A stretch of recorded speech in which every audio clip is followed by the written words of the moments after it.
MSH Garage here, bringing you another video. So I'm excited to give you guys a kind of secondary reveal of my car after I made a lot of additions. You know, I was looking around the car and I thought to myself, well, I actually have a lot more additions than I thought, and I want to bring that to you guys and reveal and show you guys what I've done. And this is kind of the second part to a couple-part video series in relation to the response with Ford's release of the 2021 Ford Mach 1 that they're coming out with. So as you guys know, I have a 2017 5.0, and we've already been in the engine bay one of my previous build reveal videos, and you know that it's got an Edelbrock 2650 stage 2 supercharger in it.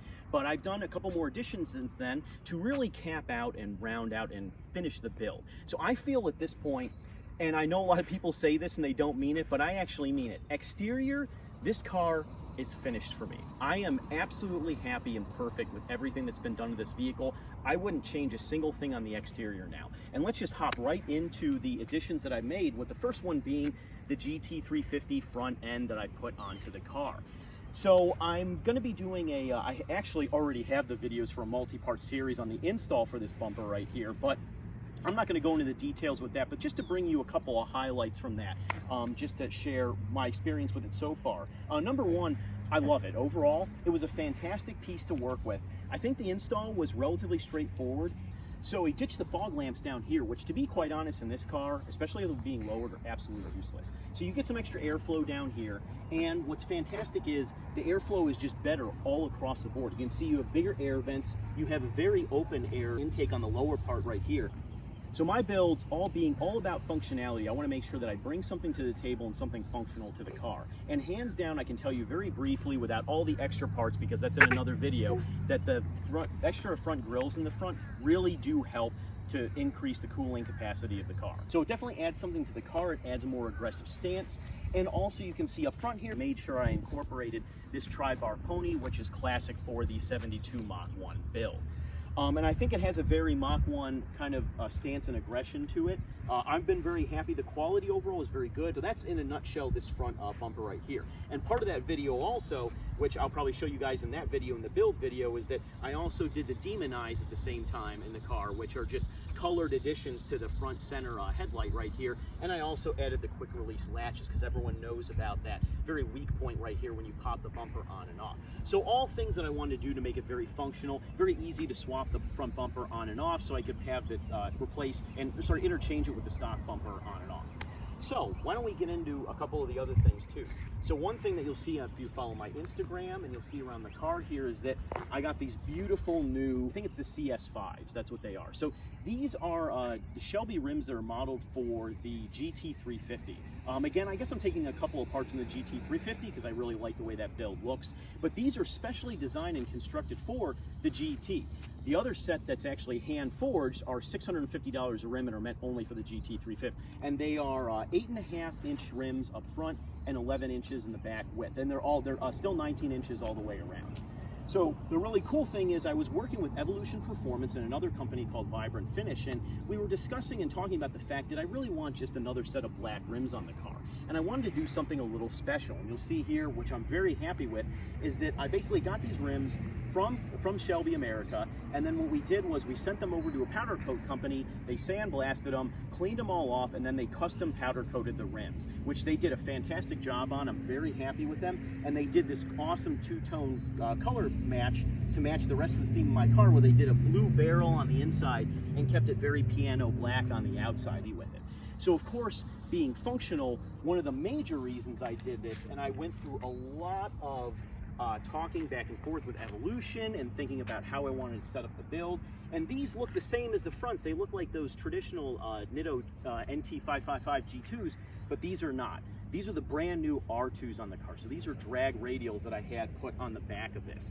Originally, what I was thinking of doing, and after a lot of deliberation, is I was just going to get a rear set of tires and rims for the wintertime, or for the summertime, and then save, the stock ones for the wintertime or for adverse conditions. But you know, I talked with my builders, and I thought about it myself, and I said, you know, if I'm going to do this, I'm going to do it right. I'm going to get a match set all the way around, and if I'm going to get these drag tires, I'm going to have something, you know, completely for the summertime, while I have kind of my daily beaters set off on the side when I, you know, want to drive maybe, you know, in worse weather conditions, or if I'm taking a long road trip or something like that. And I can tell you, and shout out to Nitto, these things work. it has been a massive difference, and you guys are going to get to do a ride along with me so I can show you how well this car hooks at this point. The R2s are fantastic. For the price and what they provide, I can't say enough good things about them. They are a stickier compound. They definitely are stickier than the Nitto NT555 G2s. But what the great thing is the pattern on these tires is basically the same as the G2s. So these things are meant to pair with the G2 tires, so it gives you a great summertime and great hooking experience at the track, on the street. They're really a great all-around tire because they're supposed to work for all those different applications. And really, if you take a look at Nitto's website and dig into the nitty-gritty details, these have supposedly better launch times than the NT05Rs, which are their previously advertised drag radial. So these things are really, I think, the top of the peak at this point. I mean, you know, barring going with something like a Hosier or something like an actual bias ply.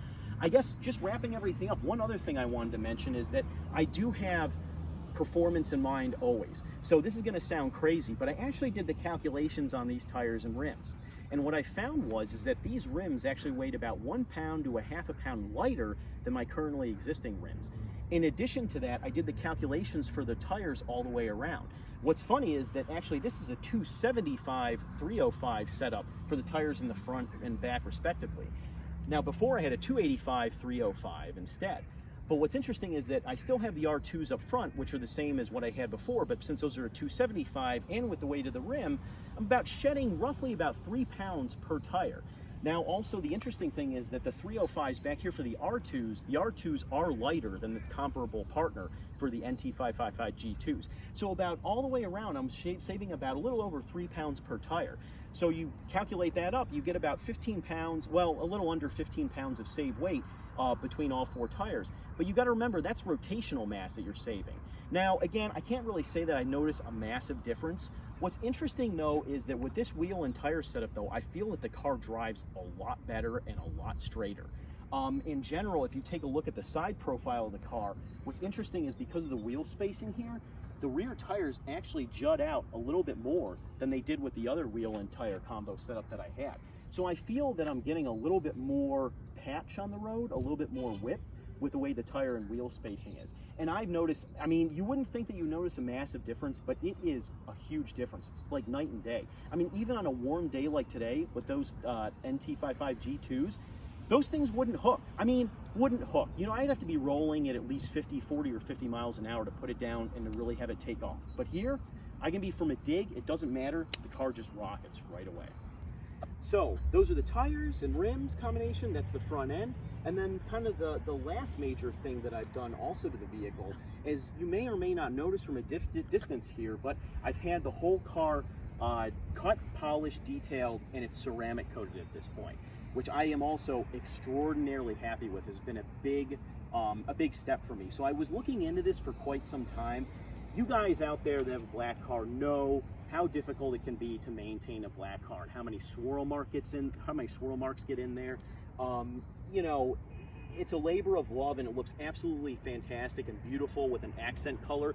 But you know, when you clean it off, and if you had the car for a couple of years, maybe you had some, maybe not difficulty taking care of it, but you know, every little thing shows on that and gets into the clear coat. And I can tell you on my car, even when it was really polished and looking fantastic and clean, I could still see the swirl marks, I could still see all the hair feathering that was going on, and it really was bothersome. It really detracted something from the car, I felt. So I made the decision to go ahead and get a professional cut and polish done by Devling Detail, who is local to this area, and he did an absolutely superb job. I could have done it myself possibly, but I felt it was worth the time and effort, like anything. You know, when it comes to the supercharger, when it comes to certain things on a vehicle, especially if I'm really trying to make a build perfect, as I mentioned before in my other videos, it's always worth working with a professional, at least to get some advice, to get some opinion on what to do. And that's exactly what I did here. I can't say enough great things about ceramic coating. And also the job that he did a fantastic job in cutting and polishing the car. I can see very little imperfections in it at this point. And from my perspective, I think most people's perspective that look at the car, they'll say that's definitely a show quality car. And I guess we can just roll around to the back here. Oh, and that's right, I forgot about this. So the spoiler wasn't on the car also at the last time. See, that's why I went ahead and did this, is because I actually had done more to the car since the last time I did the reveal video than I really recall. So also the last thing is I've done the wicker bill spoiler from Drake Muscle. And as everything that I've done so far, I would say very happy with this purchase. It was relatively easy to install. The only thing I would personally recommend, and no offense to Drake Muscle, but I feel that the piece of 3M tape that they include with it is not satisfactory for adhering this to the car itself. Now there are the 4 bolt points. So I had the stock spoiler. I went ahead and all those 4 bolt points match up beautifully. If you guys are looking into it or seen, there's a piece of 3M tape that goes on the front side because most of the bolts are on the back side. That piece of 3M tape is very scanty. It's very small. So the thing that was probably the most pain in the butt is I took a couple of days and actually had to peel off the stock 3M tape and went for an industrial 30 or 60 pound 3M tape. And that one, you know, the one that came with was only about that thin. The one that I got was like the industrial grade thicker stuff, like that thick. And that has really done the job. I mean, that is never gonna come off the car from what I've noticed. I can't say whether or not I really noticed a difference. I feel like the stability of the rear of the car might have been a little bit more enhanced, but it's hard to tell about something like that. It's usually at higher speeds, stuff like that really kind of shines through, and it might be something that just kind of blends in with the rest of the car that I don't really notice. But the aggressive look of the spoiler is exactly what I wanted. It has that kind of, you know, dovetail look to it, and also considering the throwback to the 70s Mach ones, it also is a matte black spoiler as well, which I wanted to match all the rest of the accents on the car. And the other thing I did is initially with this wicker bill, what I did was do a blue tinting job on this. But what I decided to do was change the blue tinting job out because it started to, I did a good job, but it looked like it had a little peel on it. So I just decided to rip that off and said, you know what, I'm going to do it permanently. And I did a spray job on it instead and did kind of a blue gradient, which doesn't come out really strongly, but I like the darker blue here. The thing I will say with spray painting it though, even though I used a clear paint, I still can't see through it from the other side. It doesn't really inhibit my visibility that much. I'm perfectly fine with it. And overall, I'm very happy with the performance thus far with the spoiler. It's held on here great, and it's done a great job. So those are the major additions I made to the car. Everything really kind of rounding out. And then this last part, what I'm gonna do is you're gonna get to do a ride along with me, and I'll go ahead and show you how this beast puts the power down, especially with those new R2s on the car as well. Thanks for tuning in, guys. As always, stay healthy, stay safe out there, stay fast, and I'm going to be bringing you the last part of this video, which is going to be the ride along, where we're going to have a lot of fun, show you how the car hooks, how it handles in the curves, and everything else. So, see you guys then.